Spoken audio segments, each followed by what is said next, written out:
கர்த்தருடைய பரிசுத்த நாமத்திற்கு மகிமை உண்டாவதாக.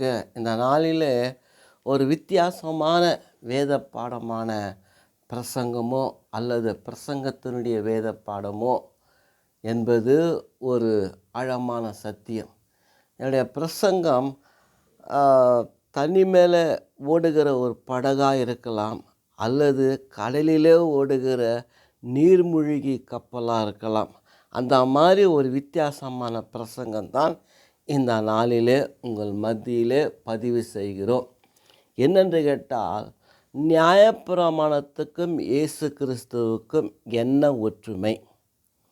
ரெண்டாவது, நியாயப்பிரமாணத்துக்கும் இயேசு கிறிஸ்துவுக்கும் என்ன வேற்றுமை? இந்த தலைப்பில் தான் இந்த ஆராய்ச்சி பிரசங்கம் இந்த நாளில் பதிவு செய்ய விரும்புகிறோம். ரோமர் 7ஆம் அதிகாரத்தை வாசித்தால், 1-4 வரைக்கும் வாசித்தால், அங்கே ஒரு குடும்ப வாழ்க்கையை பற்றி இயேசு சொல்லுகிறார். பவுல் அங்கே எழுதுகிறார். என்னன்னு கேட்டால், ஒரு குடும்ப வாழ்க்கையில் ஒருவருக்கு ஒருவர் திருமணம் செய்து கொண்ட நாள் முதல் சாகிற வரைக்கும் அவங்க ஒரு கட்டுப்பாட்டுக்குள்ளே, அந்த நியாயப்பிரமாணத்துக்குள்ளே அடங்கியிருக்கிறாங்க. இந்த சமயத்தில் வேறு ஒருவரை முகத்தை பார்த்து அவங்க பழகப்பட்டவர்கள் என்று கேட்டால் அது விபச்சாரம் என்று சொல்லுகிறது. அதே அவங்களுக்குள்ள ஒருவருக்கொருவர் யாரோ ஒருவர் மரித்த பின்னால் அந்த நியாயப்பிரமாணத்தில் விடுதலையாகி வேறு ஒருவரை திருமணம் செய்தால் அது விபச்சாரம் இல்லை அப்படின்னு சொல்லி ரோமர் 7:1 வசனத்திலிருந்து 4 வசனத்தை குறித்து சொல்கிறார். அப்போது அதுபோல் நியாயப்பிரமாணத்துக்கு நம்ம மரித்தவர்களாகிய புதிய ஒரு ஜீவனுக்குள்ளே பிரவேசிக்கும்படி தேவனுக்குள்ள ஒரு புதிய கனி கொடுக்கிற ஒரு விசுவாசத்தை ஆண்டவர் கொடுத்தாருன்னு சொல்லுது. ஏன்னா அவர் நமக்காக பாடுபட்டு மரித்து உயிர்த்தெழுந்ததுனால ஒரு புதிய ஆவிக்குரிய கனிகளை கொடுக்கக்கூடிய ஒரு புதிய மனிதர்களாக மாறுகிறோம். அதுதான் இதனுடைய முக்கியத்துவமான தலைப்பு. பாருங்கள், என்ன அழகாக சொல்கிறார் ஆண்டவர். நன்றாக பகுத்தறிவுள்ள, ஒரு ஞானமுள்ள, ஒரு அறிவுள்ள, ஒரு விவேகமுள்ள, மிகவும் உயர்ந்த தரமான ஒரு சத்தியத்தை வெளிப்படுத்துகிறது தான் தேவ ஆவியானவர். அவர் இங்கே எவ்வளோ அழகாக அந்த பவுல் மூலியமாய் அதை ஆணித்தரமாக அங்கே எழுதியிருக்கிறார். குடும்ப வாழ்க்கைக்கு ஒரே பிரமாணம், அதில் மரித்த பின்னால் விடுதலை அடைஞ்ச பின்னால் அவங்க வேறொரு திருமணம் பண்ணலன்றார். பழைய ஏற்பாட்டு காலத்துடைய நியாயப்பிரமாணம் அப்படி தான். பழைய ஏற்பாட்டு நியாயப்பிரமாணத்தில் அங்கே என்ன சொல்கிறார் என்று கேட்டால், அதை கடைப்பிடித்து நடக்கிறவன் ஒரு நீதிமானாக இருக்கிறான், அல்லது அதை செய்யாது இருந்தால் அவன் பாவம் உள்ளவனாக இருக்கிறான். அதுதான் நியாயப்பிரமாணத்துடைய கதை. எப்போ இச்சைக்காது இருப்பாயாகன்னு சொல்கிறாரு. நம்ம இச்சையோடு நடந்தால் அது பாவமே அப்படின்னு சொல்லி சொல்கிறாரு. அப்போ அப்படி பார்க்கும்போது ஒரு மிக ஆழமான ஒரு சத்தியத்தை நாம் இங்கே சொல்ல முடியும். ஏன்னு கேட்டால், நியாயப்பிரமாணம் எப்போ வந்ததோ அப்போ தான் பாவமும் இந்த உலகத்துக்கு தெரிய வந்தது. அதுக்கு முன்னால் நியாயப்பிரமாணம் இருக்கப்படும் பொழுது அது ஜாக்கிரதையாக வாழ்ந்தாங்க. நியாயப்பிரமாணம் இல்லாத இருக்கும்போது மனம் போல் வாழ்ந்தாங்க. ஆனால் அது என்ன இல்லை, பாவம் என்பது இல்லை. நியாயப்பிரமாணம் கொடுத்ததுனால தான் பாவம் வந்தது. அதை தான் ஒரு ஞாபகத்துக்கு சொல்கிறேன். கடந்த பதிவில் கொஞ்சம் தெளிவாக சொல்லியிருக்கிறேன். அதை விட இன்னும் ஆழமான தெளிவு இந்த பதிவில் நமக்கு இருக்கிறது. ஆகவே நியாயப்பிரமாணம் இப்போது நன்மை தீமை என்னதென்று அறிந்து கொள்வதற்கு நியாயப்பிரமாணம் வந்தது. ஏன்னா இதில் ரொம்ப கடினமான வேத ஆராய்ச்சி வருது, பிரசங்கமாக வருது. கவனமாக கேளுங்க. அப்போ அப்படி பார்க்கும்போது இயேசு கிறிஸ்து என்ன சொல்கிறாருன்னா, ஆ, இது மத்தேயு 15:1-6 வாசித்தா, கனி கொடுக்கிற செடி எதுவோ அதை இன்னும் கனி கொடுக்கும்படி அதை சுத்தம் செய்கிறார் என்று சொல்லுகிறார். இது இயேசு கிறிஸ்து கொடுக்கிற ஒரு விசுவாசத்தினுடைய அறிக்கை. ஆனால் ஏசாயா 15 வாசித்தால், நான் வளர்த்த செடி எனக்கு கசப்பான கனி கொடுத்ததுன்னு அங்கே நியாயப்பிரமாணத்தில் ஆண்டவர் அவங்கள வெறுத்து அவங்க வேறு ஒருத்தருக்கு கொடுத்துட்றாரு, அடிமைப்படுத்திடுறாரு. நல்ல கனி இல்லை, ஆனால் இங்கே கனியை சுத்தப்படுத்துறன்றாரு. இதுதான் நியாயப்பிரமாணத்துக்கும் விசுவாச அறிக்கைக்கும் வித்தியாசமாக இருக்கிறது. அது மட்டுமல்ல, இயேசு கிறிஸ்துனுடைய வாழ்க்கையில் அவர் பரலோகத்துக்குலேருந்து இறங்கி வந்ததும், பரலோகத்திலிருந்து மரித்து எழுந்திருக்கத்தக்கதாக ஒருவன் நியாயப்பிரமாணத்தின்படி ஏறினனும் கிடையாது, இறங்கி அவரை கொண்டு வந்தவரும் கிடையாது. நியாயப்பிரமாணத்தில் அது நடக்காது.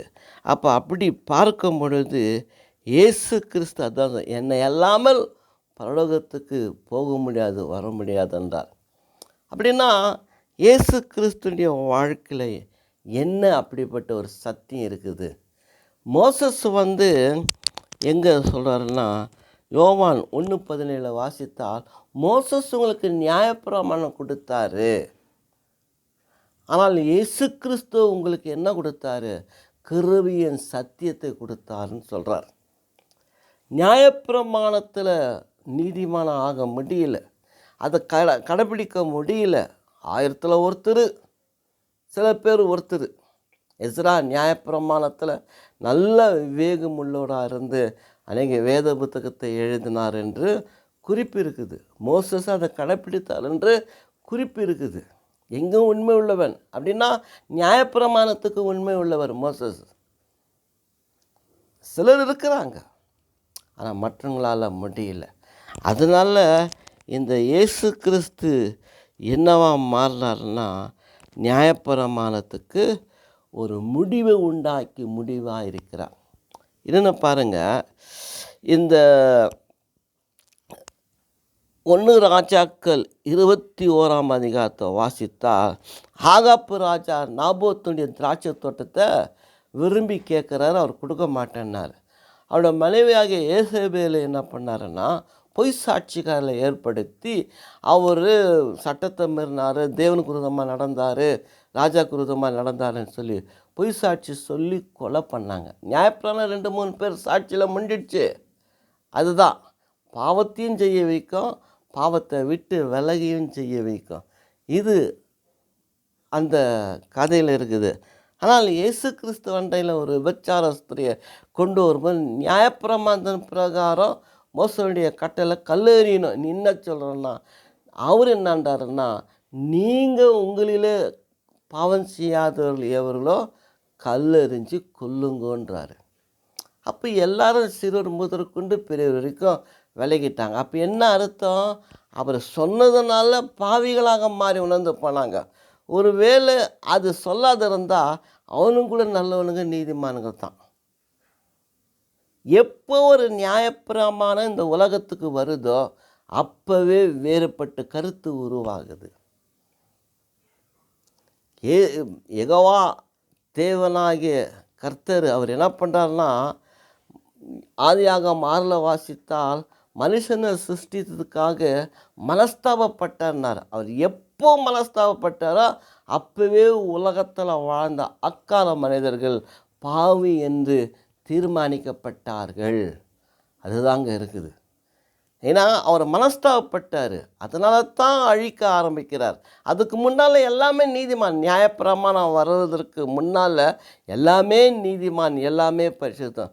சில பேர் மனசாட்சியோடு நடப்பான், மனசாட்சி இல்லாத நடப்பான்.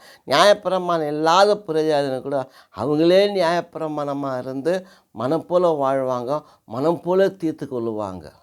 அது அவங்களுக்கு அது நியாயப்பிரமாணம் இல்லாதே நியாய தீர்ப்பு கிடைக்கும், நல்லது கெட்டது எப்படியோ. ஆனால் கர்த்தராகிய இயேசு கிறிஸ்துவனுடைய வாழ்க்கை வரலாறு யோசித்தால் மிகவும் சிந்திக்க வேண்டியவர்களாக நாம் இருக்கிறோம். அதான் ஆண்டவர் சொல்கிறாரு, நான் நியாயப்பிரமாணத்தை அழிக்க வந்தேன் என்று நினைவு கூறாதீங்க. யோவான் 5:7-18 வாசித்தால் நியாயப்பிரமாணத்தை நிறைவேற்ற வந்தேன்றார். காரணம் என்ன? நியாயப்பிரமாணத்தில் உள்ளதான ஒரு வசனத்தினுடைய உறுப்பாயிலும் அது அழிந்து ஒழிந்து போகாதென்றார். எல்லாமே நிறைவேறும் என்று சொல்லுகிறார். தேவாலயத்தில் லூக்கால வாசிக்கும்போது, தேவாலயத்தில் வேதத்தை வாசிக்கும்போது, ஏசாயா புஸ்தகத்தை வாசித்து இன்றைக்கு இந்த வேத வசனம் நிறைவேறிட்டது என்று சொன்னார். ஏன்னா அந்த தீர்க்க தரிசனங்களும் அந்த ஆகாமங்களும் மற்ற மோசேயுடைய பிரமாணத்தை எல்லாம் பார்த்தால் கர்த்தராகிய இயேசு கிறிஸ்துவையே தான் எழுதி வச்சிருக்கிறாங்க. அவர் உணர்ந்தார், இங்கே படித்து நிறைவேறிச்சின்னு சொல்கிறார். எவ்வளோ ஒரு வித்தியாசமும் ஒற்றுமை இருக்குது பார். அப்போ அப்படி பார்க்கும்போது மிகவும் ஒரு ஆழமான ஒரு கருத்துக்குள்ளே நாம் கடந்து போக வேண்டும் என்று கேட்டால்,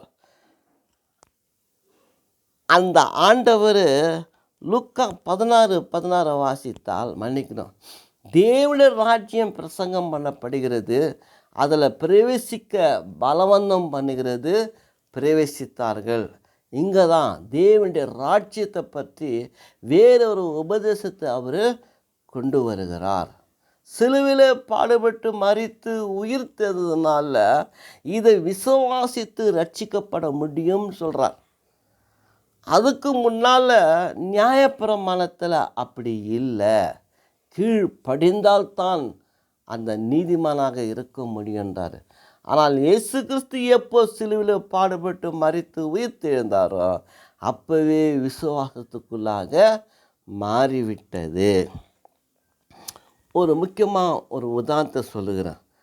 சவுல் என்றதான பவுல், அப்போஸ்தலர் 9 வாசித்தா, கிறிஸ்துவின் நாமத்துக்கும் சீஷர்களுக்கு விரோதமாக அவர் மிகவும் கடுமையாக எதிர்ப்பு தெரிவித்து அவர் கடிந்து கொள்கிறார். ஆனால் அந்த சவுலுடைய வாழ்க்கையில் கர்த்தராகிய இயேசு கிறிஸ்து தரிசனத்தை கொடுக்கும் பொழுது அவர் மனசு மாறுகிறது. காரணம் என்ன?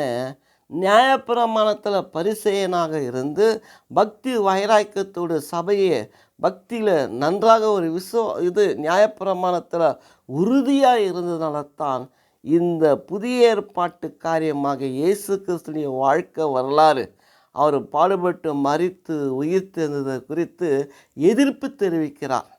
கர்த்தராகிய இயேசு கிறிஸ்து தரிசனம் கொடுத்து ரட்சிப்பு கொடுத்த பின்பு இப்போ என்ன சொல்கிறார்? துரிதமாக ஞானஸ்தானம் எடுத்து கர்த்தராகிய இயேசு கிறிஸ்து தான் உலக ரட்சகர், அவருடைய நாமத்தை விசுவாசிக்கிறவனுக்கு தான் நித்திய ஜீவனை தவிர்த்து நியாயப்பிரமாணத்தில் எந்த ஜீவனமும் இல்லை.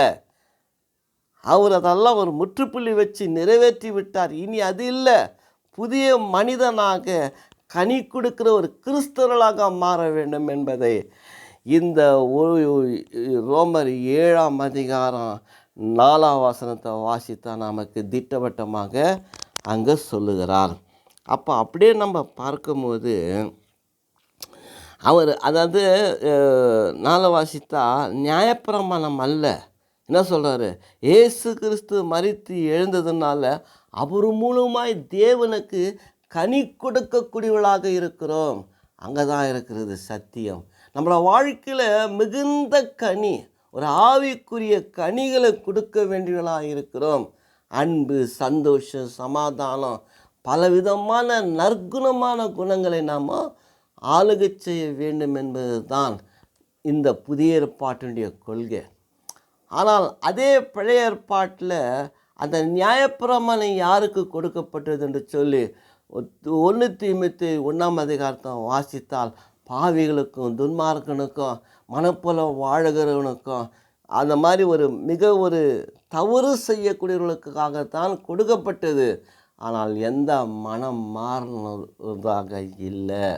ஆனால் கர்த்தராகிய இயேசு கிறிஸ்துவை விசுவாசிக்கிறவன் ஒரு நீதிமானாக, ஒரு நித்திய ஆனந்த பேரின்ப தேவனுடைய ராஜ்யத்தில் பிரவேசிக்கிற ஒரு மிகப்பெரிய ஒரு ரட்சிப்பின் பாதையில் வருகிறது. கள்ளன் வாழ்க்கை முழுவதும் பாடுபட்டு வாழ்ந்த வாழ்க்கையெல்லாம் கள்ளனாக தான் இருந்தான். கடைசி நேரத்தில் கர்த்தராகிய இயேசு கிறிஸ்துக்கிட்ட, ஆண்டவரே உம்முடைய ராஜ்யத்தில் நான் நினைவு கூறும் என்று கேட்டான். என்றைக்கு என் ராஜ்யத்தில் நீ பரதேசில் இருப்பாய் என்று சொல்லி ஆண்டவர் அவனை நினைத்தார். பிரியமானவர்களே, இதுதான் வேத சத்தியம் நமக்கு தெளிவை கொடுக்கிறதாக இருக்கிறது. எபேசியர் 10ஆம் அதிகாரம் 1-8 வரைக்கும் நம்ம வாசித்தோமா, எபிரேயரில் ஒரு ஆழமான ஒரு சத்தியத்தை அங்கே நமக்கு ஆண்டவர் நமக்கு கொடுக்குறார். எப்படின்னு கேட்டால், அதுக்கு முன்னால் எபிரேயர் 7ஆம் அதிகாரத்தை நம்ம பார்த்தோன்னு வச்சுக்கோங்க. அதில் ரொம்ப ஒரு ஆழமான ஒரு சத்தியத்தை அங்கே தேவன் நமக்கு பவுல் மூலியமாக, இல்லை ஒரு ஆசிரியர் மூலியமாக நமக்கு அது கொடுக்குறார். என்னன்னு கேட்டால், ஒரு விதமான பலிகளினாலே அவங்க பலி செலுத்துகிறாங்க. அப்படி செலுத்தும் போது பாவம் நிவர்த்தி ஆகலை. பாவம் செய்தினே இருக்கிறான், பலி செலுத்தினே இருக்கிறாரு. நியாயப்பிரமாணத்தின் பிரகாரம் பிரதான ஆசாரியனாகிய ஆரோன் கூட அவர் என்ன செய்கிறார் தெரியுங்களா? வருஷத்துக்கு ஒரு முறை அவர் பலி செலுத்தி கொண்டே இருக்கிறார். அப்போ அந்த பாவம் நிவர்த்தி ஆகலை, நிவர்த்தி ஆகிறதுக்கு வழி இல்லை. ஆனால் கர்த்தராகிய இயேசு கிறிஸ்து சிந்தின அந்த சிலுவையில் அடிக்கப்பட்டு பாடுபட்டு உயிரை விட்ட அந்த இயேசு கிறிஸ்துவனுடைய ரத்தம், அந்த சரீரத்தை உட்கொள்ளுகிற ஒரு மனிதனுடைய பாவம் சுத்திகரிக்கப்படுகிறது. அவருடைய குமாரனாகிய இயேசு கிறிஸ்துவின் ரத்தம் சகல பாவங்களை நீக்கி சுத்திகரிக்கிறதா இருக்கிறது. அதான் காட்டி கொடுக்கப்பட்ட அந்த ராத்திரியிலே அப்பத்தையும் ரசத்தை எடுத்து, உங்களுக்காக சிந்தப்படுகிற என்னுடைய ரத்தம், உங்களுக்காக பிற்கப்படுகிற என்னுடைய சரீரம் என்று சொல்லி அதை ஆசீர்வதித்து கொடுக்கிறார். இது தான் இயேசு கிறிஸ்துக்கும் பழைய ஏற்பாட்டுக்குள்ள நிறைய வித்தியாசத்தை உருவாக்குது. பிரியமானவர்களே, அந்த காலத்தில் எகிப்து தேசத்தில் பஸ்காவை மூலியமாக இஸ்ரவேல் ஜனங்களை விடுவித்தார். ஆனாலும் பாவம் அவங்கள பின்தொடர்ந்ததுனால விசுவாசியாதவர்களை தேவன் பின்பு அழித்தார் என்று யூதா 5ஆம் அதிகாரத்தில் வாசிக்கப்படுகிறோம். காலேபு யோசுவா தவிர்த்து வேறு யாரும் அந்த பிதாக்கள் அந்த கானானுக்குள்ளே பிரவேசிக்க முடியாமல் அவங்க செய்த பாவத்தினால் வெறுத்து அதில் பிரவேசிக்க மாட்டீர்கள் என்று ஆணையிட்டார். ஆனால் கர்த்தராகிய இயேசு கிறிஸ்து அப்படி இல்லை. அவர் நமக்கு நித்திய ஜீவனை கொடுக்கும்படி தன்னையே சிலுவிலே அர்ப்பணமாக்கினார். தன்னையே ஒரு பலியாக அர்ப்பணம் பண்ணினார். அடிக்கப்படுகளுக்கு ஒரு ஆடை போல தன்னை ஒப்பு கொடுத்தார். வையப்படங்களுக்கு வையப்படாமலும் அடிக்கப்படங்களுக்கு தன்னை முழுதுமாய் ஒப்புடுத்து பொறுமையை சாதித்து ஜீவனை விட்டவர் தான் இயேசு. அதனால தான் அந்த இரத்தம் தான் நம்மை பாவத்தை சுத்திகரிக்கிறதா இருக்கிறது. ஆனால் அந்த பழைய ஏற்பாட்டு காலத்தில் பலவிதமான ஒரு விதமான பலியினால் பாவத்தை செய்து கொண்டே இருந்தாங்க என்று இந்த எபிரேயர் 7ஆம் அதிகாரத்தில் அங்கே சொல்கிறாங்க. ஆனால் அதே சமயத்தில் அங்கே ஒன்று சொல்கிறாரு, ஒரு ஆழமான ஒரு சத்தியம் என்னன்னு கேட்டால், இயேசு கிறிஸ்து அவர் ஒரு ஆச்சாரியன் இல்லை. யார்? இயேசு கிறிஸ்து எங்கே? ஆரோன் மூலமாய் வந்த சந்ததியில் அவர் பிறக்காதனால ஒரு ஆசாரியன் கிடையாது. ஆனால் அவர் ஒரு ஆசாரியர் ஊழியத்தை செய்கிறார் என்று கேட்டால் ஒரு மிகப்பெரிய சத்தியம் இருக்கிறது. ஆதியாகமம் 14ஆம் அதிகாரத்தில் மெல்கிசேதேக்கு அவர் என்ன செய்கிறார் என்று கேட்டால், ஆபிரகாம் யுத்தத்தில் ஜெயித்து வந்ததுனால ஆசீர்வதிக்கிறார். ஆபிரகாம் எல்லாருக்கும் மன்னிக்கணும், அவருக்கு தசமபாகத்தை கொடுத்துன்னு சொல்லுகிறார். இந்த இடத்துல இன்னொரு சத்தியம் இருக்குதுன்னா, 4ஆம் தலைமுறை, அதாவது ஆபிரகாம், ஈசாக்கு, ஈசாக்கு, யாக்கோப்பு, யாக்கோப்புடைய மகன் லேவி. அவன் அந்த காலத்தில் ஆபிரகாமுடைய கரு வயிற்றிலிருந்து தசமபாகத்தை கொடுப்பதற்கும் தசமபாகத்தை வாங்குவதற்கும் தகுதி பெற்றான்னு இந்த வசனம் நமக்கு சொல்லுகிறது. அப்படி சொல்லிட்டு அவர் யூதருக்கு ராஜாவாக இயேசு பிறந்தது போல ஒரு ராஜாவாக இருக்கிற அந்த மெல்கிசேதுக்கு சலேமின் ராஜா என்ற அந்த சமாதான பிரபு, அந்த சமாதானத்தின் வழியாக இயேசு கிறிஸ்து வந்ததுனால ஒரு மிகப்பெரிய ஒரு ஆசாரியனாக மாறிவிட்டார். அதில் ஒரு முக்கியமான வசனம் இது பாரு, இதுதான் 7 எபிரேயர் 7:12 வாசித்தா, ஆசாரியத்துவம் மாறப்பட்டு இருக்குமே, ஆனால் நியாயப்பிரமாணமும் மாற்றப்பட வேண்டியதாக இருக்குமே.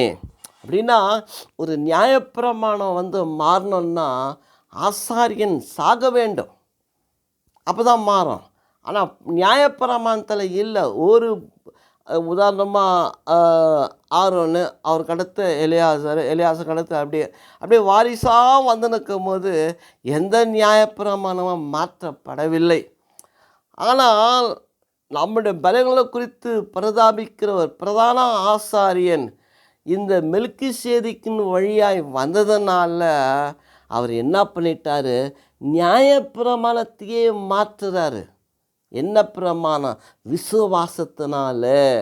விசுவாசத்தினால் ஒரு மனிதன் ரட்சிக்கப்படுவான். அது யூதர்களாகட்டும், கிறிஸ்தவர்களாகட்டும், புற மதத்தராகட்டும், சகல ஜாதி ஜனங்களும் யாராக இருந்தாலும் கர்த்தராகிய இயேசு கிறிஸ்துவை விசுவாசிக்கிறவர்கள் ரட்சிக்கப்படுவார்கள். அதுதான் இந்த இடத்துல விளக்கம் சொல்கிறது. அப்படி ரட்சிக்கப்படணும்னா நியாயப்பிரமாணத்தை இயேசு கிறிஸ்து மாற்றணும். எங்கள் சிலுவையில் பாடுபட்டு மரிக்கிற சமயத்தில் அங்கே அந்த திரையை 2 கிழித்து எல்லாரும் அந்த சமூகத்தில் வரும்படி ஒப்பு கொடுக்கறது தான் அந்த ஆசாரனுடைய மிகப்பெரிய வேலை. உபாகமம் 23:3 வாசித்தால் அம்மோன் வரக்கூடாது, மோவாப்பு வரக்கூடாது, 10 தலைமையில் வரக்கூடாது என்றார். அதே யாத்திராகமில் 17-16 நினைக்கிறேன், அமலேயர்கள் வரக்கூடாது என்றார், எகிப்தியர் வரக்கூடாது என்றார், பல ஜாதிகள் வரக்கூடாது என்றார். வந்தாலும் பிரகாரத்தின் வழியிலே வெளியே தான் நிற்கணுன்றார். ஆனால் இங்கே அப்படி இல்லை. கர்த்தராக இயேசு கிறிஸ்து பாடுபட்டு மரித்து உயிர்த்ததுனால எல்லாருக்கும் ஒரு ரட்சிப்பு. பூமியிலே எங்கே இருக்கிற ஜனங்கள் அவரை நினைத்து தொழுகை செய்கிறார்களோ ரட்சிப்பு. பழைய ஏற்பாட்டு காலத்தில் வருஷத்துக்கு ஒரு முறை தேவாலயத்தில் எருசலேமுக்கு போய் தொழுகை செய்யணும். ஆனால் இப்போ அப்படி இல்லை. அந்த நியாயப்பிரமாணத்தை எடுத்துட்டு கர்த்தராகிய ஆண்டவர் அவரை 2-3 பேர் மத்தியில் அவர் கூடி ஆராதிக்கும் போது அங்கே இருக்கிறேன் என்று சொல்லுகிறார். அந்த ஆண்டவர் தான் நம்மை ஆசீர்வதிக்கிற கர்த்தராக இருக்கிறார். பிரியமானவர்களே, தேவன் பாடுபட்டு மரித்ததெல்லாம் எங்குமுள்ள ஜனங்கள் அவரை தொழுது கொள்ளும் போது ரட்சிப்படைவார்கள் என்று சொல்லுகிறார். ரட்சிப்பு தான் நமக்கு ரொம்ப முக்கியமாக இருக்குது. அவர் பிரதான ஆசாரியனாக மாற்றப்படுறதுனால அந்த நியாயப்பிரமாணத்தையே மாற்றி விசுவாசத்தின் அறிக்கையை கொடுக்கிறார். பவுல் யார்? நியாயப்பிரமாணத்தின் வைராக்கியத்தை கொண்ட ஒரு பரிசேயன். பக்தி வைராக்கியத்தில் கிறிஸ்துனுடைய ஊழியக்காரர்களை எதிர்த்து நின்னவன். கர்த்தராகிய இயேசு தரிசனம் கொடுத்த பின்பு அவனே இயேசு கிறிஸ்துக்கு ஒரு சீடனாக, அதான் ரோமர் 1:1 வாசித்தா, சுவிசேஷத்திற்கு நான் கீழ்ப்படியும்படி, சுவிசேஷத்துக்கு நான் என்னை ஒரு அப்போஸ்தலனாக அழைத்து என்னை கீழ்ப்படியும்படி வைத்தார் என்றார். அவருடைய சத்தியத்தை கேட்கிறவங்க நாமும் கீழ்ப்படிய வேண்டும் என்று சொல்லுகிறார் ரோமர் 1. அப்போ பவுல் யார்? சுவிசேஷத்திற்கு கீழ்ப்படிப்பட்டவன்.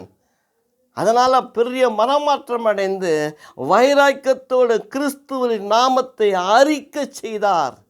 கிறிஸ்து உங்களுக்காக எனக்காக பாடுபட்டு மரித்து உயிர்த்தெழுந்தால் நியாயப்பிரமாணத்தில் ரட்சிப்பு இல்லை. ஆகவே எதில் இருக்குது?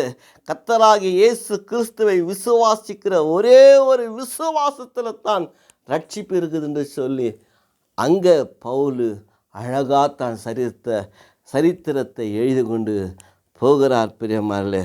ஆகவே மிகவும் முக்கியத்துவம் வாய்ந்ததாக இருக்குது.